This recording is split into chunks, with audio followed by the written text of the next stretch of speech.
படிக்கணும்னா நெறைய காசு செலவாகும்னு நீங்க நெனச்சிட்டு இருக்கீங்களா? நயா பைசா செலவு இல்லாம எங்கேயாச்சும் புக் படிக்க முடியுமா? அப்படின்னு யோசிக்கிற ஆளா நீங்க இருந்தீங்கன்னா, இந்த வீடியோ உங்களுக்காக தான். இந்த வீடியோ நெடுகிலுமே இணையத்துல இலவசமா லீகலா கிடைக்கிற சிறந்த தமிழ் புத்தகங்கள பத்தி தான் பேசப் போறேன்.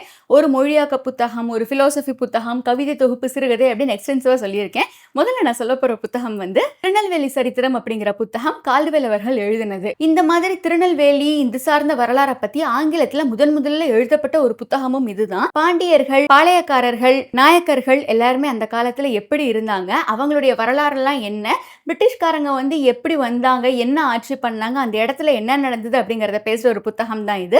இந்த புத்தகத்துடைய பிசிக்கல் காப்பி வந்து புத்தக கடைகள்லயும் பார்த்திருக்கேன். அதாவது புக் ஃபேர்ல போடுவாங்க இல்லைங்களா, அந்த கடைகள்லயும் பார்த்திருக்கேன். மதுரை கலைஞர் லைப்ரரியில இதோட காப்பி இருக்கு. பட் இதோடைய கவரே வந்து ஒரு மாதிரி பயங்கர வித்தியாசமா ஒரு மாதிரி மிரட்டுற மாதிரி இருந்ததுனால இது என்ன இருக்குன்னு தெரியலையே அப்படின்னு சொல்லி நான் வரைக்கும் படிக்காம இருந்தேன். பட் இது இணையத்துல இலவசமா கிடைக்கும்னு எனக்கு இன்னைக்கு தான் தெரியும். ஸோ உங்களுக்கு தேவைப்பட்டதுன்னா நீங்க தாராளமா செக் அவுட் பண்ணி பார்த்துக்கலாம். இரண்டாவது புத்தகம் வந்து வல்லிக்கண்ணன் ஐயா அவர்களுடைய கடிதங்கள். வல்லிக்கண்ணன் சார் வந்து த்ரூ அவுட் என்னென்ன கடிதங்கள்லாம் எழுதினாரோ, யார் யாருக்கெல்லாம் எழுதினாரோ அதை மொத்தத்தையும் சேர்த்து தான் இந்த புத்தகத்துல ஒரு தொகுப்பா போட்டிருக்காங்க. இன்ட்ரெஸ்டிங்கா இருந்த ஒரு விஷயம் என்னன்னா, மருதநாயகம் கான் சாஹிப் அப்படின்னு சொல்லிட்டு ஒரு புத்தகம் இருக்கு. நம்ம சேனல்ல கூட அதை பத்தி பேசியிருக்கோம். கமல் சார் ஒரு படமா எடுக்கிறதா இருந்தாரு இல்லைங்களா, அந்த மருதநாயகம் அப்படின்னு சொல்லிட்டு. பட் அதுக்கு கூட நிறைய கான்ட்ரோவர்சிஸ் எல்லாம் இருக்கும். அவர் வந்து ஒரு ஹிந்துவா இல்ல ஒரு முஸ்லிமா அப்படின்னு சொல்லி பயங்கர பஞ்சாயத்தே போய்கிட்டு இருக்கும். பட் சேத் திவான் அவர்கள் வந்து அவருடைய அந்த புத்தகத்துல என்ன சொல்லியிருக்காரு, அதுக்கான நிறைய வரலாற்று தரவுகள்லாம் கொடுத்திருப்பாரு. ஸோ அதெல்லாம் வந்து படிக்கிறப்ப வல்லிக்கண்ணன் சாருக்கு எப்படி இருந்தது, என்ன மாதிரி எல்லாம் அவர் ஃபீல் பண்ணார் அப்படிங்கறத எழுதியிருப்பாரு. வல்லிக்கண்ணன் ஐயாவும் தமிழ சிறந்த எழுத்தாளர்கள்ல ஒருத்தர். அவருடைய புத்தகம் வந்து அவருடைய நடை தெரிஞ்சுக்கணும்னு நீங்க ஆசைப்பட்டீங்கன்னா அவருடைய கடித தொகுப்பை படிச்சு பார்க்கலாம். நிறைய பேருக்கு எழுதின கடிதங்களை பத்திலாம் இருக்கும்.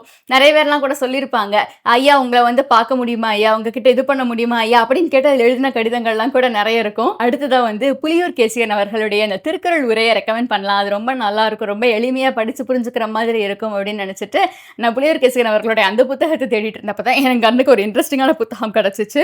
கனவுகளின் பலாப்பலன்கள் அப்படின்னு சொல்லி புலியூர் கேசியன் ஐயா எழுதின புத்தகம் தான் அது. ஐ டோன்ட் நோ அது வந்து நம்பலாமா நம்பக்கூடாதா அது தெரியல நமக்கு. அது கனவு இப்படி வந்தா இது பலிக்கும் அப்படிலாம் நிறைய விஷயங்கள் சொல்லுவாங்க. பட் நமக்கு ஒரு ஆர்வம் இருக்கும்ல, என்ன வந்தா என்ன நடக்கும் அப்படின்னு சொல்லிட்டு போய் ஒரு மாதிரி திருப்பி பார்க்குற ஒரு ஆர்வம் இருக்கும்ல, அந்த மாதிரி ஆளா நீங்க இருந்தீங்கன்னா அந்த புத்தகத்தை வந்து தேடி பார்த்து சும்மா ஒரு இதுக்காக நான் ரெக்கமெண்ட் பண்ணலாம். அந்த மாதிரி ஒரு ஜேர்னர் நம்ம இது வரைக்கும் பெருசாக டச் பண்ணி பேசுனது கிடையாது. அதுலலாம் வந்து போட்டிருந்தது, நம்ம வந்து புக்கை ஒரு ஒரு சிறந்த புத்தகத்தை வந்து நம்ம கையில் வச்சுட்டு படிக்கிற மாதிரி நமக்கு ஒரு கனவு வந்துச்சு அப்படின்னா நமக்கு அறிவு வளரப்போகுதுன்னு அர்த்தம். அந்த மாதிரி விஷயங்கள்லாம் மென்ஷன் ஆயிருந்தது. புத்தகம் படித்தா அறிவு வளருங்கிறது உண்மைதான். கனவுல படித்தா கூட இப்படியெல்லாம் ரிசல்ட் வரும்னு எனக்கு வந்து அப்போ தான் தெரிஞ்சிச்சு. பட் அதை வந்து ஜோக் பண்ணி அந்த மாதிரிலாம் எதுவுமே கிடையாது. அது நிச்சயமா அது ஒரு சயின்ஸாக அதை படிக்கிறவங்க அதில் இருக்கிற விஷயங்களை பற்றி சொல்கிறவங்கலாம் நிறைய பேர் இருக்காங்க. பட் ஒரு லேமேனாக பார்க்குறப்ப அது என்ன இருக்குன்னு தெரிஞ்சுக்கிற நமக்கு ஒரு ஆர்வம் இருக்கும் இல்லைங்களா. ஸோ அப்படின்னா நீங்கள் அந்த புத்தகத்தை ட்ரை பண்ணி பார்க்கலாம். அதை நம்பாதாலும் ஸ்கிப் பண்ணிடுங்க. அடுத்ததான் நான் எனக்கு கிடைச்ச ஒரு இன்ட்ரெஸ்டிங்கான சிறுகதை வந்து போஸ்ட்மேன் அப்படிங்கிற சிறுகதை. கார்ட் ரோஜர் அப்படிங்கிறவர் எழுதின ஒரு சிறுகதை தான் இது. இது வந்து என்னன்னா, இப்போ ஒரு ஊரில் வந்து போஸ்ட்மேன் இருக்கார் இல்லைங்களா, அந்த போஸ்ட்மேன் வந்து ஒருத்தர் வீட்டுக்காக கொடுக்க போகிற லெட்டர்ஸை ஓப்பன் பண்ணி படித்து பார்த்து அந்த டவுனில் இருக்கிற எல்லாரோட ரகசியங்களையும் அவர் வந்து தெரிஞ்சுக்கிறாரு. இந்த மாதிரி வந்து வெளியே வந்து ஏழையாக காட்டிக்கிட்டு உள்ள நிஜமாவே பணக்காரங்களாக இருக்க ஒருத்தவங்க ஒரு புனிதமான ஒரு விஷயத்தை செஞ்சுட்டு வெளியே செஞ்சுட்டு உள்ள வந்து வேறு தப்பு தப்பான விஷயங்களை செய்கிற இன்னொருத்தர் அப்படின்னு சொல்லி அந்த இடத்துல இருக்கிற எல்லாருடைய ரகசியங்களுமே வந்து இவருக்கு தெரியுது. ஒரு இடத்துல எல்லாரோட ரகசியங்களையும் தெரிஞ்சிருக்கிறவங்களுக்கு ஒரு பவர் இருக்கும் அப்படின்னு சொல்லுவாங்க இல்லைங்களா, அது என்ன நடக்குது அப்படிங்கிறத சொல்கிற ஒரு சிறுகதை தான் இது.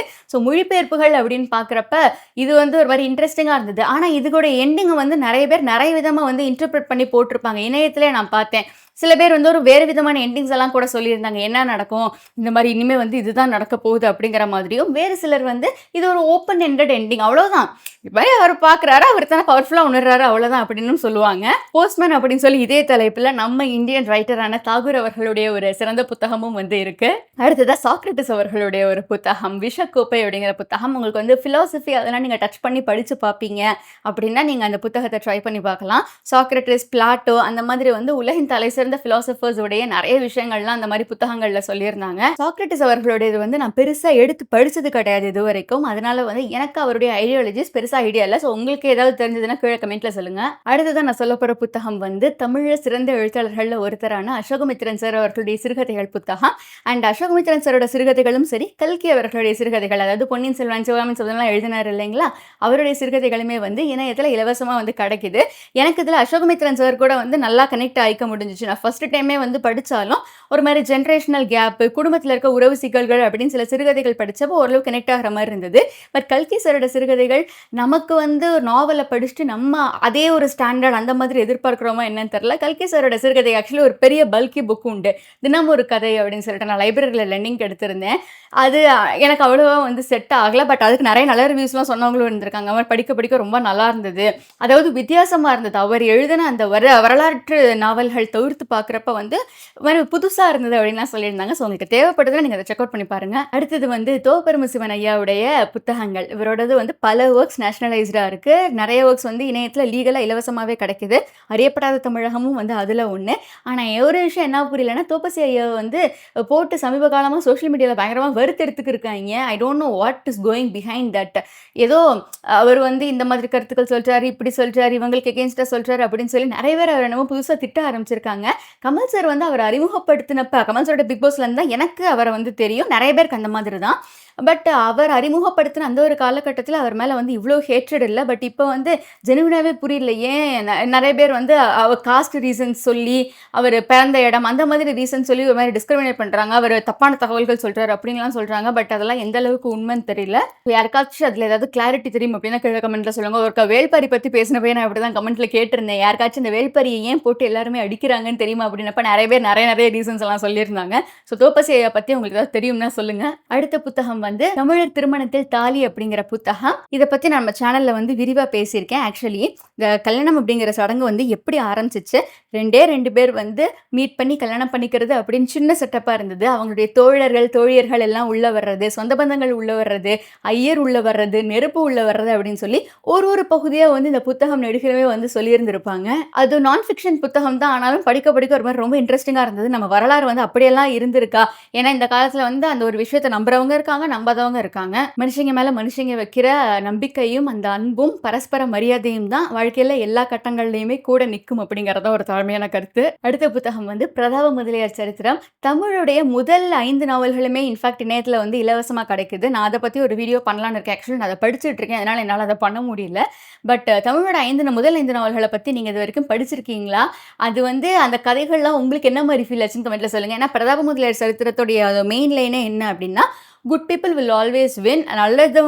நல்லவங்களுக்கு நல்லது தான் நடக்கும். கெட்டவங்களுக்கு கெட்டது தான் நடக்கும். அதாவது கொஞ்சம் டிலே ஆகி கிடைச்சாலும் கெட்டவங்களுக்கு கெட்டது வந்து நிச்சயமா கிடைச்சே தீரும்.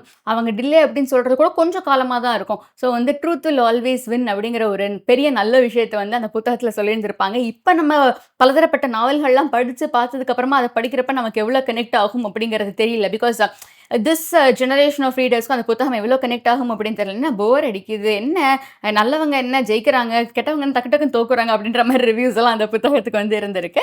பட் தமிழ்ல எழுதப்பட்ட முதல் நாவல் அப்படிங்கிறப்ப இந்த நாவல் வந்து ஒரு தனி ஸ்டாண்டர்டை செட் பண்ணியிருக்கு அப்படிங்கிறது தான் உண்மை. ஸோ இதுதான் வந்து நான் சொல்ல வந்த 10 இலவச தமிழ் புத்தகங்கள். அண்ட் இந்த புத்தகங்களை பத்தி நீங்க என்ன நினைக்கிறீங்கன்னு கமெண்ட்ல சொல்லுங்க.